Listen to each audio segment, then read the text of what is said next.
Haya ni maonyesho ambayo Serikali ya Mapinduzi ya Zanzibar inakuwa inafanya kila mwaka baada ya kutoka matokeo ya Form 6. Na tunafanya maonyesho haya ili kuwawezesha wanafunzi wetu waliomaliza kufanya uamuzi sahihi wa kuchagua vyuo na kozi mbalimbali ambazo watajiunga kulingana na ufaulu wao. Kwa nimefanya ziara hii kwenye mabanda yote ya washiriki walioshiriki katika maonyesho haya. Lengo ni kukagua, kuangalia vipi wanafunzi wanahudumiwa pamoja na wazazi wao, lakini vile vile kusikiliza kama kuna changamoto zozote ambazo zinajitokeza ili tuweze kuzitatua. Nichukue fursa hii kwanza kuwashukuru vyuo na taasisi zote walioshiriki katika maonyesho haya ya elimu ya juu hapa Zanzibar. Kwa hakika yamekuwa ni mafanikio makubwa. Vijana wengi wamepita mabanda yote, kila ninauliza wanasema wamepata wanafunzi wengi sana. Na hii sasa inaendana na ile hali halisi ya ongezeko la ufaulu la wanafunzi katika kiwango hichi cha Form 6 hapa Zanzibar. Mnaelewa kwamba matokeo ya Form 6 yametoka, zaidi ya 97% ya wanafunzi wa Zanzibar wana uwezo wa kujiunga aidha na vyuo vikuu au vyuo vya kati. Huu ni ufaulu ambao haujawahi kutokea katika nchi yetu. Ni ufaulu unaonyesha uwekezaji mkubwa unaofanywa na serikali ya awamu ya 8 inaongozwa Dr. Hussein Ali Mwinyi.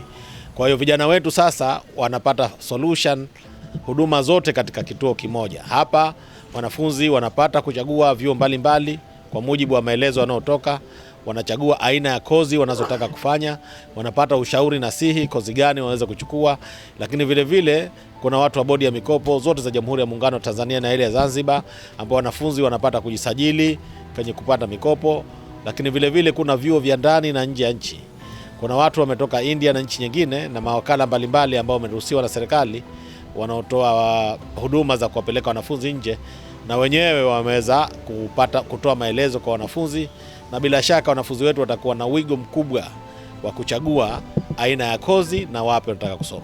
Nataka niseme tu kwamba kwa upande wa mikopo, serikali imetenga zaidi ya bilioni 40 hapa Zanzibar, na kuna mikopo nyingine ya Jamhuri ya Muungano. Hakuna mwanafunzi wa Zanzibar tunatarajia ambaye ana sifa atakosa mkopo wa kusoma, na hii ni jambo kubwa sana. Ni jukumu tu sasa la wazazi kuhakikisha wanawaongoza vizuri vijana wao, na watoto wenyewe wachague kozi ambazo wanaweza kuzisoma, kozi ambazo zitakuwa na tija wao, lakini pia na taifa kwa ujumla. Kwa hiyo maonyesho haya kwa tathmini yangu mimi yamefana sana. Kumekuwa na utulivu mkubwa. Tumeshirikiana na wenzetu wa NIDA ambao wanatoa huduma za namba zile za Tanzania, lakini vile vile kuna wenzetu wa NAPA ambao wanaonyesha mtu anwani zake ziko wapi, lakini vile vile na wenzetu wa ZSRA ili watoto ambao wako chini ya miaka 18 wapate namba maalum kwa ajili ya kupata mikopo. Kwa mambo yamekwenda vizuri. Nichukue fursa hii kuwashukuru washiriki wote, na washukuru sana vyombo vya habari, mmefanya kazi kubwa ya kuelimisha umma na wananchi wamepata taarifa, na vijana wengi wa Zanzibar wako hapa. Of course tumepita baadhi ya maeneo, tumeambiwa vijana wengine bado wako jeshini, wako JKT, na wenyewe by that time kabla watatoka JKT kwa ile miezi mitatu kabla ya dirisha la kufungwa la kupata admission. Kwa hiyo bado kuna fursa ya kuweza, wale ambao hawako hapa Zanzibar sasa hivi wako kwenye JKT wanaweza kuomba kupitia vyuo mbalimbali. Lakini maonyesho haya pia yatafanyika Pemba. Kwa wanafunzi wa Pemba au wale ambao hawakubahatika hapo Unguja, wanaweza kwenda Pemba wakakutana na vyuo na taasisi na mawakala kupata maelezo zaidi. Mwamko taasisi binafsi unaendelea kukua. Tumeona hapa kuna wenzetu wa PBZ na NMB wamekuwa sponsors, na sekta nyingine wameweza kutusaidia kwa hali na mali kuhakikisha kwamba maonyesho haya yanafanyika na vijana wetu wanapata taarifa sahihi. Nitoe wito tu zaidi kwa sekta nyingine binafsi wazidi kutunga mkono. Sisi kama serikali ya Wizara ya Elimu tunawaandalia wataalamu ambao wataenda kufanya kazi katika sekta binafsi.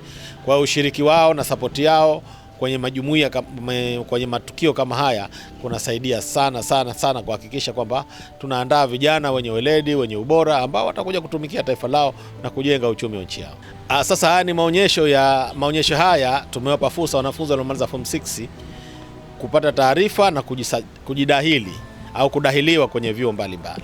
Lakini sasa hivi kuna wanafunzi wako JKT, na ile ilikuwa ni tangazo ambalo limetoka kwa miezi mitatu.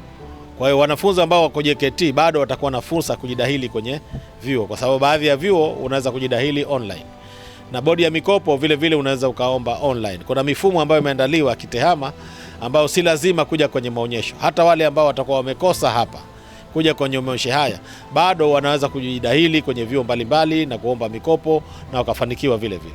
Kwa hiyo wale ambao wako JKT hawajachelewa, na bila shaka watamaliza muda wao kabla ule muda ambao serikali ya Jamhuri ya Muungano wa Tanzania wa kufungua dirisha la tarehe mwezi wa 7, tarehe 10 mwezi wa 7, ndo mwezi wa 8 ndo mwisho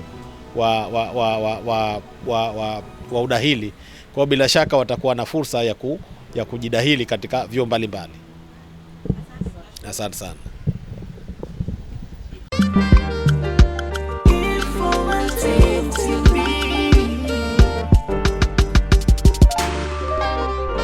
Informative TV. We believe in knowledge.